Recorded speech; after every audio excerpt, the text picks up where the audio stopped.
Good morning kalapatid. So meron po tayong raffle monthly. Tapos para po ma-qualified kayo sa raffle ng ating kalapatid, mag-subscribe po kayo sa YouTube natin.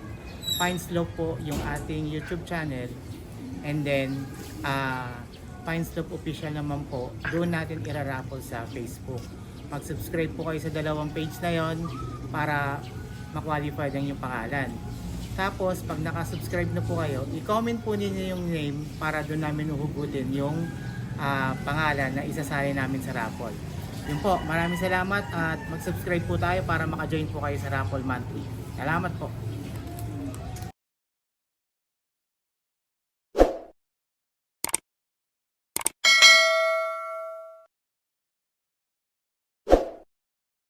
Good morning mga kalapatid. So andito tayo ngayon sa ating loob. Check lang tayo ng update. Mabibisit kasi tayo ngayong weekend. So binisita natin sila para sa update. Meron na sila isang itlog ngayon dito sa ating Paris na opal. Yung crested homer natin, meron na rin ulit isang itlog. Yan. Tingnan natin guluhin. Itong Paris natin na grisel, parang siguro papahinga muna sila, nagpapakondisyon. So far, okay lang yan, pahinga muna. Yung barless natin at saka si Ash Gray, meron na silang dalawang pisa. So ayan, malusog naman yung mga inakay nila. Oh, nice. So, let's wait. Itong white natin at saka brown, naglilimlim pa rin sila ngayon. Tingnan natin, wala pa rin. Okay, no sign, limlim pa rin. Excited ako sa kanila kasi baka maglabas ng dilaw Si whitetail at saka si hitero, meron na silang isang pisa. Yun o. Wow. Kaya na lang natin na mapisa pa yung isa. Etong white feather natin, white shield at saka ito, meron silang isa niglilimlim. Isa pa lang siguro egg nila. White shield at saka recessive red. Sa ating Roybal at saka Taiwan, wala pa. Kapapares lang kasi nila. So, baka next week meron na to. Ating stencil sa ngayon, wala pa silang egg. Pahinga lang muna, condition lang. Ito yung the best sa lahat Minali namin isang linggo. Pagpasok ngayon, meron na sila ulit itlog agad. Isa na agad ngayon. Okay. Tapos itong kesto natin at saka brown ped. TS1 at TS2 natin. Lilimlim, may dalawang itlog. Ayan.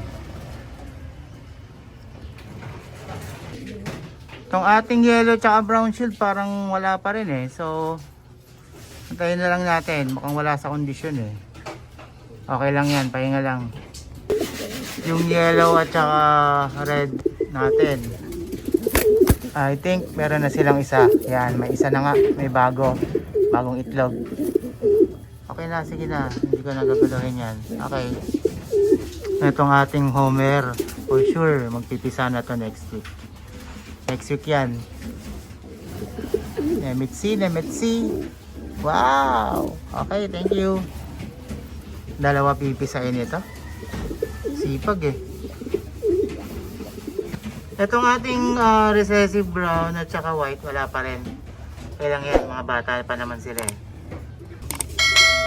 Red bar at saka brown, naglilimlim pa rin. Okay lang, steady lang tayo. Ating mga YB. So ito, ganda na ng kulay niya Wow, ganda na ng kulay mo Tapos ito anak ng ating dalawang stencil na red and yellow. Mamold na rin. Yan yung kapatid niya. Yan. Tapos ito, itong grizzle na to, yan, si Pogi. Itong kuya niya, nasa taas. Yan, kuya niya yan. So, nakaiwalay sila sa grower cage natin para so far maging hindi sila mabugbog habang lumalaki. Pag ready na sila, mga 3 months, pasok na sila doon. Sila yung magkapatid. Parents nila is red and yellow. So yan. Dito sila sa ating grower sa mga YB.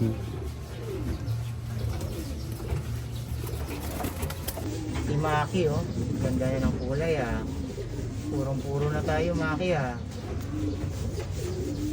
purong yellow na talaga. Yan, ligo-ligo muna. Lilinis din kasi tayo ng loob nila, ng cage nila. So yan, pinapaliguan na rin natin.